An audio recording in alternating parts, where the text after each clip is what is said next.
Ben, for people, well, very few people, if any, that don't know you, can you just give a brief overview of Skyline and what you do there? Sure. Well, a lot of people may not know Skyline, but they definitely probably know our data miner platform. Our data miner platform is basically today a full-blown operating system. It's an operating system that enables media organizations, satellite operators, service providers to consolidate their technology ecosystems across the vendor boundaries, across different domains, and to consolidate all of that into, you could say, a unified digital twin, and to really capitalize on the full capabilities of the data, the value of the data, the control capabilities, and all of that. So it's really about unifying an operation, a complex technology ecosystem into one unified digital version of it, and leveraging that. That's really the key thing. And that's great. And that's why this is going to be such an interesting episode, because it's not just that you data miner does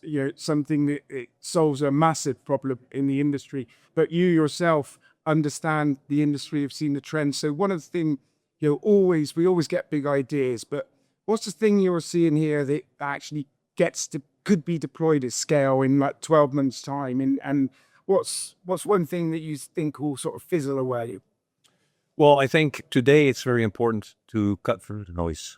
There's a lot of noise. There's a lot of things happening. These are very existential times. There's very important things happening. It's not only happening in the media industry. It's actually a global thing.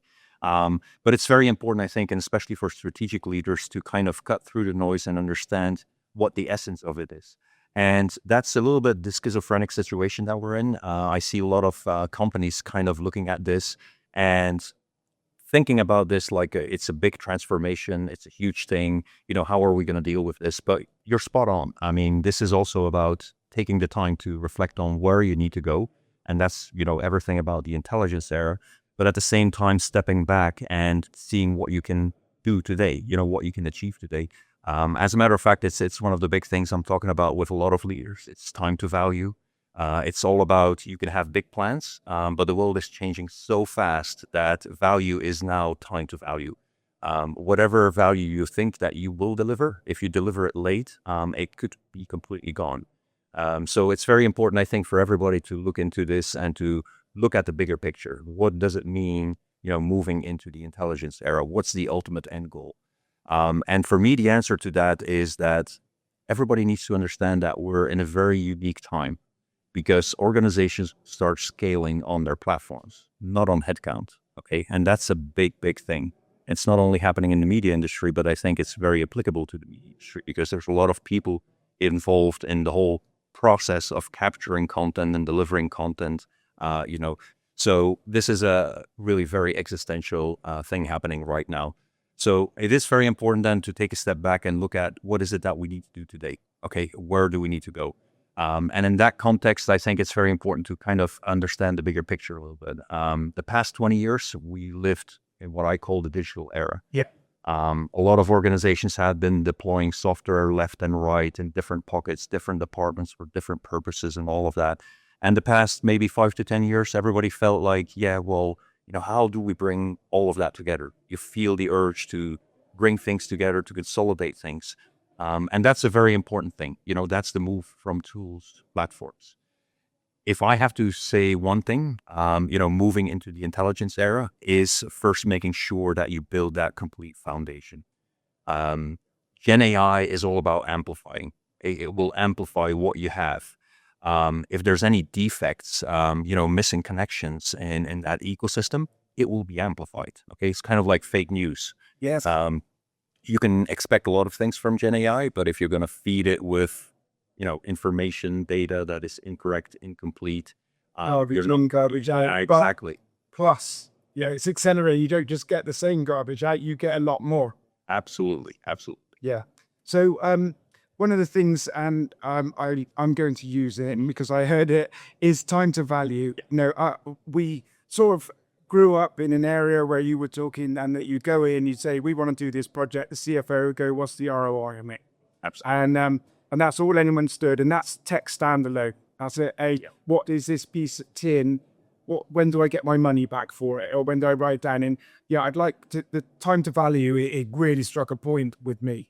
Yeah, and it is something that is in general applicable to the entire world. Okay, this is a world where there has never been so much opportunity, and that's also reflected, for example, in startups. There's never been so many startups. There's never been so much opportunity. We've seen startups that go from 0 to 100 million in no time with a few people. Then again, we have seen also, an unusual high rate of startups failing, and that kind of shows the dynamics of this. Time to value is all about being able to focus on what you need to focus. And I do think it's very applicable to the media industry because it has been an industry that has been very focused on the engineering aspects, building these organizations that do these complex workflows and all that. And that legacy is still kind of in the minds of people. But when time to value is coming into play, you really need to reflect on where is the value. Okay. Anything that is table stakes, you need to move away from that. You don't have time to build everything from the ground up. It's kind of like saying, hey, if I'm going to drive a race with a race car, I'm going to build a custom race car. If that race is next year, okay, you can be a little bit more kind of hands-on, be kind of creative in how you're going to build that car. And you could say, hey, I may have more people, deeper pockets, so I'm going to go full custom. However, that race is next week. Okay. Yeah. No matter how deep your pockets are, no matter how many people you have, you cannot buy calendar time. No. Okay. And it goes, one of the things that I'm always just saying is, in times like that, when the time scales and you can't buy time, is don't let perfect be the enemy of very good. Absolutely. That's spot on. And that's something that you have to reflect upon. If we can achieve 90% of the value within a short time frame, maybe we have to settle for that and move on to the next step, rather than being very focused on that one thing and spending too much time on that. So it's very important, I think, in the industry to learn about, okay, what can we get out of the box, table stakes, what is important, what do we need to focus on? What is going to set me apart from anybody else in the industry? What is unique for me? Where is the real value that we deliver? And making that differentiation. But the thing is that this is a responsibility from the leadership. Okay, you have to really set clear direction for engineering teams and different departments across organizations. And some media organizations that they are complex. They have a lot of departments, a lot of teams that still operate within their domain, make their own decisions. They have their own budgets and everything, and that makes it sometimes challenging. But it is so fundamental and existential moving into the intelligence era. Because if I would be a strategic leader, one thing that I would want to make sure is like, are we going to be able to scale on that agentic layer? Are we going to be able to, not have to work with people all the time for every little step of that workflow? How am I going to get there? And the first step there is really to unify and consolidate. Make sure that you have only a select few strategic platforms that you're working on. Could be for finance, could be, for different domains, but you need to consolidate on platforms. I'm not saying you need to run on a single platform, but that consolidation is there, needs to happen, okay? You cannot allow teams to make kind of point decisions based on isolated budgets and isolated projects if that bigger picture is there. So it's very important for people to put that focus in an organization and to make sure that everybody aligns with that longer term goal you have. And this comes to something that I'm quite passionate about. And you mentioned silos in big organization, and you come here, you go onto a stand here, you'll be hard pushed to talk to someone who understands storytelling and creative output, because they're getting all of this great tech, and we love tech, and it is brilliant, and here's some cloud, and here's an AI for you, and it gets to the editorial, and they're going, but this doesn't help me. This is, in fact, it's great, but it doesn't help me get that story onto the screen. Yeah. So, and I think that all pays back into your organizational change. You're the only person that's actually brought up. There needs to be, if we're having a fundamental shift in the way things work in workflows, there's so much technology. Why does no one ever talk about organizational shift? And so that's been really, really good. I think we could talk for ages. I mean, we probably will, especially awards over a beer later. But because I know you're very visionary, So if we were going to sit in 2 years' time here, and maybe we will, what's the one capability Skyline must stay ahead of for you, for your business? What we want to deliver is the ultimate operational intelligence. Okay.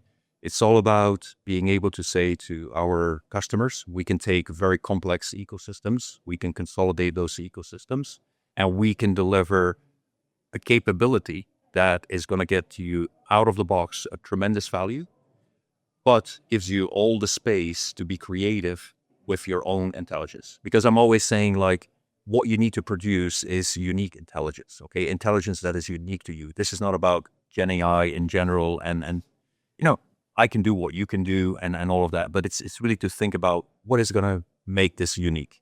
It's my business workflows, it's my priorities, it's my strategy, it's my technology, it's my type of services, it's you know, even everything like business models and all that, and being able to consolidate that into that new ecosystem that will come to emerge what I would call competitive intelligence, you know, something that is going to be different as compared to anybody else.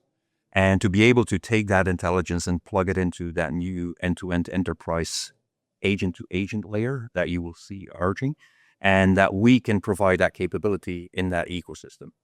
Other people or other organizations are, you know, they're going to focus maybe on a FinOps agent or other types of agents. But yeah, that's our goal, to deliver that ultimate capability. That's fantastic. So I know that you will have enjoyed this, and it's always great. And if you can get to see Skyline, you must. I mean, they really do solve problems. And I think also having this conversation, and you can hear the buzz around outside in the background, is what makes IAMT really unique in terms of an industry association. So thank you again, Ben. Thank you. And we'll be back again later.